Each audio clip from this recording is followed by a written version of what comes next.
$100 per month feels harmless until you realize it costs you $20,000 over 20 years. Most people never do the math. They sign up, forget about the charge, and never connect the dots. But here's what research shows: that recurring payment is silently stealing from your retirement, your emergency fund, and your ability to pay off debt. If you earn $50,000 to $100,000 a year, this matters to you specifically. Disposable income is already tight.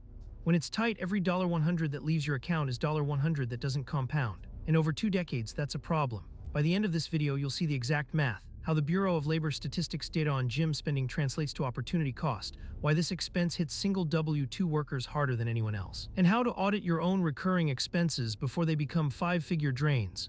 Stay with me. Let's start with the wrong belief most people hold. A $100 per month gym membership is a negligible expense that won't significantly impact my long-term finances.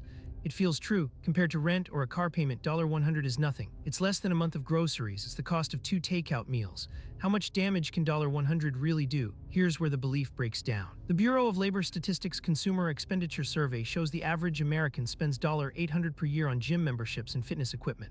That's roughly $100 per month. Scale that over 20 years and you're looking at $16,000 in direct gym spending. But the real cost isn't $16,000, it's $20,000. Why the gap? Opportunity cost. That $100 per month, if invested at a conservative 5% annual return, becomes $20,478 over 20 years. You're not just losing the $100, you're losing all the growth it could have generated. Let me anchor this to your life. You earn between $50,000 and $100,000 annually. After taxes, you're bringing home roughly $40,000 to $75,000. If you're saving 10% of your gross income, already above average for your age group, that's $5,000 to $10,000 per year going to savings, retirement, or debt payoff. Now subtract $200 per year for the gym. That's a 12% to 24% reduction in your available savings capacity. Over 20 years, that's not negligible, that's transformative. The delta, the gap between the perceived cost and the actual cost, is where most people lose control of their finances. They see a $100 charge and think it's small. They don't see the $20,000. They don't see the retirement years delayed because that money never compounded. They don't see the credit card they kept carrying because they didn't have an extra $100 per month to throw at principal. Here's the deeper issue: gym memberships are a pattern. According to the Federal Reserve Survey of Household Economics and Decision-Making, median household emergency savings sits below $5,000. A single unexpected expense wipes that out. But recurring expenses like gym memberships, streaming subscriptions, and apps are the slow bleed.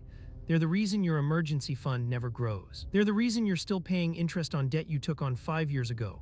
Now, the solution isn't to never exercise, it's to audit. Ask yourself 3 questions. Am I using this? Could I use a free or cheaper alternative? What is this actually costing me in 20-year dollars? For a gym membership specifically, research shows only 8% of people who buy annual memberships actually use them regularly.